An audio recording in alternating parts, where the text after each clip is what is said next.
దేశవ్యాప్తంగా 18 రాష్ట్రాల్లో చట్టాలను పరిశీలించి భూభారతి తీసుకొచ్చినట్లు మంత్రి పొంగులేటి శ్రీనివాసరెడ్డి తెలిపారు. ఈ చట్టాన్ని తయారు చేయడానికి 6 నెలల సమయం పట్టిందని చెప్పారు. మొదటి విడతగా 4 మండలాల్లో చేపట్టిన పైలట్ ప్రాజెక్టులో వచ్చిన సమస్యలను వేగంగా పరిష్కరిస్తామని తెలిపారు. ప్రభుత్వ భూముల్లో సాగు చేసుకుంటున్న పేద రైతుల జాబితాను సిద్ధం చేసి వారికి జూన్ 2వ తేదీన సీఎం రేవంత్ రెడ్డి చేతుల మీదుగా సాగుకు పట్టాలు ఇవ్వనున్నట్లు తెలిపారు మంత్రి పొంగులేటి శ్రీనివాసరెడ్డి.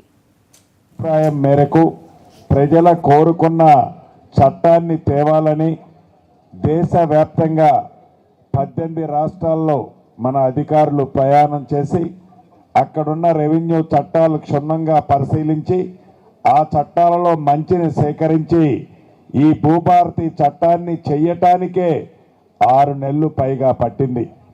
ఈ తయారు చేసిన చట్టాన్ని అసెంబ్లీలో పెట్టి అసెంబ్లీలో తీర్మానం అయిన తర్వాత మళ్ళీ పబ్లిక్ డొమైన్లో పెట్టి ప్రజలు లక్షలాది మంది అభిప్రాయాలను సేకరించి చిన్న చితక ఏమైనా తప్పులుంటే కరెక్ట్ చేసి అసెంబ్లీలో బిల్లుని పాస్ చేసుకొని పోయిన నెల 14వ తారీఖు డాక్టర్ బిఆర్ అంబేద్కర్ గారి జన్మదినాన్ని పురస్కరించుకొని గౌరవ ముఖ్యమంత్రి రేవంత్ రెడ్డి గారి చేతుల మీదుగా ఈ చట్టాన్ని తెలంగాణ ప్రజలకు అంకితం చేయటం జరిగింది.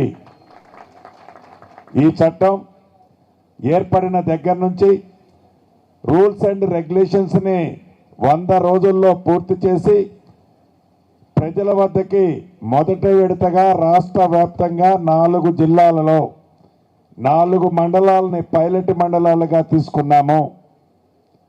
తదుపరి 28 జిల్లాల్లో ప్రతి జిల్లాలో ఒక మండలాన్ని పైలట్గా తీసుకొని ఇప్పుడు 32 మండలాలని మొదట తీసుకున్న 4 రేపు రాష్ట్ర అవతరణ దినోత్సవం 2వ తారీఖు జూన్ నాడు ఆ మండలాల్లో ఉండే సమస్యలని శాశ్వతంగా పరిష్కరించడానికి ప్రణాళిక రూపొందించి వడివడిగా